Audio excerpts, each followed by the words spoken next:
BT, fuck BT, yeah, fuck BT, yeah, yeah, hey, yeah.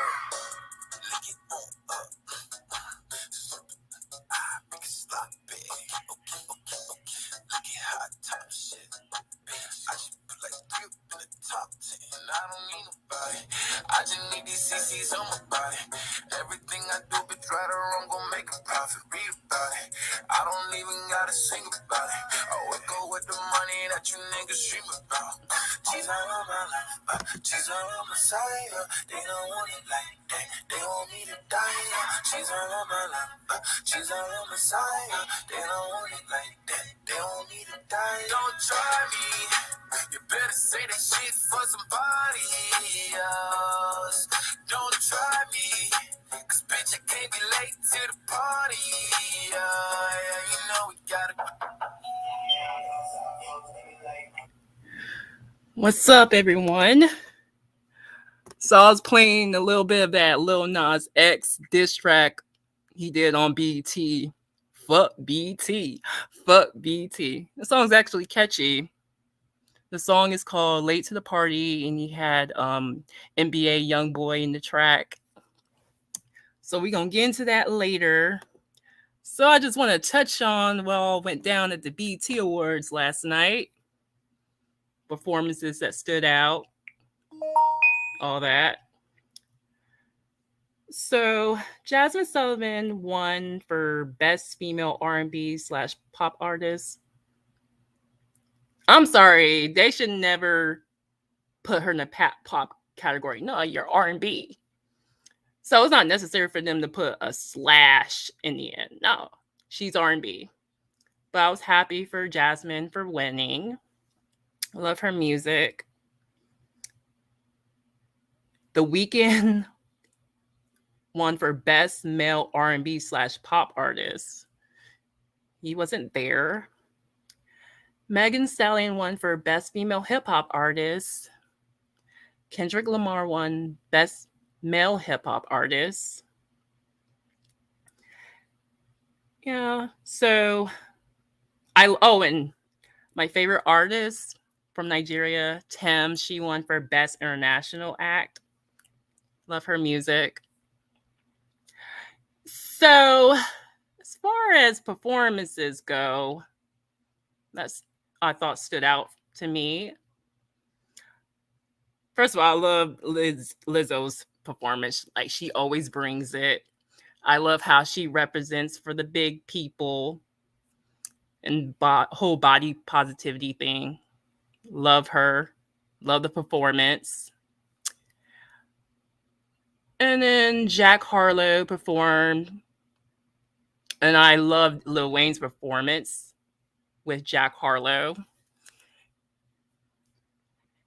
And surprise guest was Brandy. She came in performing with Jack Harlow with that First Class song.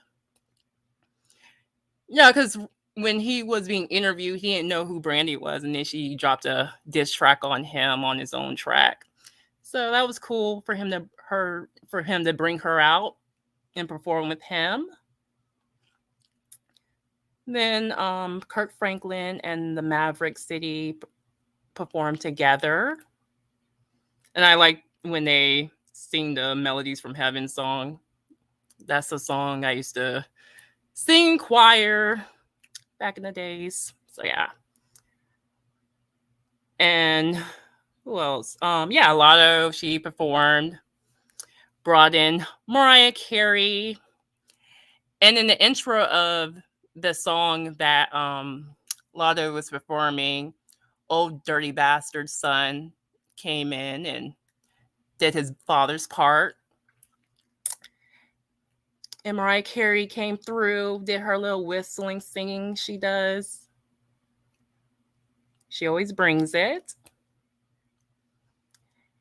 And then Chloe, I loved her performance. I loved the favorite part I liked she did was Adina Howard cover Freak Like Me. She did a good job on that cover. And she tried to do the whole lap dance shit like Janet Jackson and Beyonce or whatever. When Destiny's Child had this lap dance shit they had going on at the BET Awards a while back. Like I like Chloe as an artist. I think she's really talented. I just wish she like. I feel like she does too much with the whole sexual shit. Like I'm not so like when she does it, but overall she's talented. And as far as Diddy's tribute, now Jodeci. First of all, I was disappointed because I was like, where the fuck is Devontae at? You know, they performed, and I can barely hear JoJo singing. You know, Casey was bringing it. Was doing Dalvin. Then Mary J. Blige came out and performed, doing her I'm Going Down song. Oh, and the highlight, I was super excited when Shine came out, did his thing. I was like, oh shit, Shine in the building. And then they brought in the Locks and Lil Kim for All About the Benjamins, and they brought Lil Kim in late. Like that's why Puffy had to like assist her with getting to the lines of her song because they brought her in too late. And I'm like, and when I seen her, like, I'm like, oh my gosh, what's going on her hips? Like, it's obvious she got some work done on her hips or whatever. Like, it looks weird. And then Diddy did his thing performing his songs. Like the only thing I would have wanted them to have was like Total. I mean, I was like, where Total at? Bring in Total. And 112, like they didn't have 112. Like I wanted them artists to come through. Like where the fuck is Carl Thomas? I mean, damn. And I know this was wishful thinking, but it would have been nice if Mace would have showed up. But I know there's some bad blood between them because I know Mace like put out a diss track on Diddy not too long ago. But I would have wanted Mace to be there and do the Mo Money, Mo Problems and shit song. And then Diddy did a tribute to his woman, Kim Porter, and did a whole I'm Missing You song, Faith Evans singing. And he had the Maverick City Music, which is a gospel group, singing as well. I mean, overall, it was all right. Personally, I don't think Taraji was a good fit to host, honestly. They should have had someone else hosting the BET Awards, in my opinion. And as far as, you know, people that stood out, Kiki Palmer was there. And as well as that Daniel whatever guy, I forget his last name, from Get Out, he was there. Jussie Smollett was also there. They invited him. He was promoting his movie B-Boy, which is out on BET Plus. So yeah. Now I'm gonna get to the whole Lil Nas controversy. So Lil Nas X was snubbed from the BET Awards. He wasn't nominated at all. But they nominated Jack Harlow. He was in his song Industry Baby. So yeah, so they didn't nominate him at all. And so he also came out saying like last year when he performed how first of all they asked him before he performed. Oh, they asked him, do you worship the devil? And he was like, no. And then when he did his little performance from last year, he made out with his backup dancer. One of the producers gave him so much hell and was like, that's fucked up. I quote, that's what that individual said to him for making out with that guy after his performance in the end. And so he thinks he's experiencing discrimination. Because I'll say this, it is weird they didn't nominate him because he had a good year last year. His album was critically acclaimed. He had some good songs. Like, how can you not nominate him? Like, that's odd to me. So, do I think there's some homophobia he's dealing with? Well, him experiencing that, them freaking out because he made out with a guy, somewhat. Because, like, if he made out with a chick that was his backup dancer, would they protest that? Would they have said that's fucked up? More than likely, no. So, yeah, he experienced some homophobia. But see, they try to clean that shit up when he called them out for snubbing him. So they're going to add that rapper guy, Saucy Santana.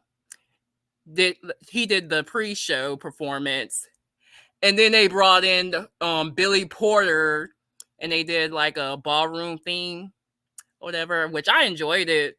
But it's like the timing of it is like, it's obviously they were doing some damage control to prove, no, we're not homophobic, see?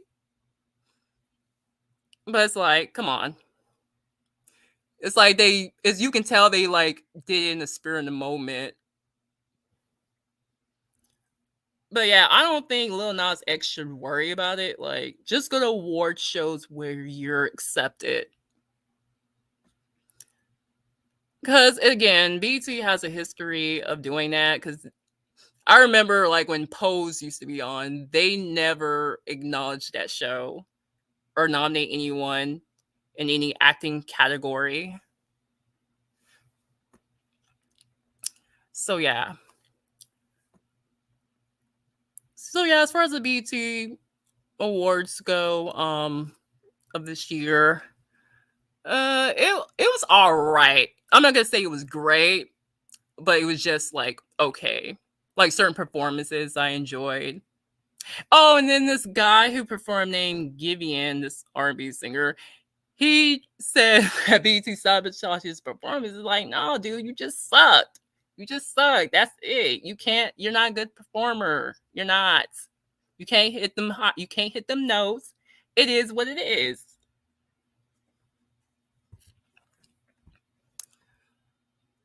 So yeah, that's all I want to say about that. But yeah, Lil Nas X should keep his head up. Fuck the haters, because again, I think he's talented to me. And I mean, and these people need to stop like thinking he's literally a devil worshiper. Obviously, he was trolling and he was mocking people. He was mocking people when he was growing up, saying how, oh, if you're gay, you're gonna go to hell. So he was like, okay, if you think that I'm gonna troll, I'm going to dance on the devil, which you saw in that video he did last year. And the whole devil shoes, he was on some trolling shit. And Lil Nas X got his start trolling. He was Nicki Minaj fanboy. He was. So, and I respect his hustle and his marketing. Like, I have to give it to him.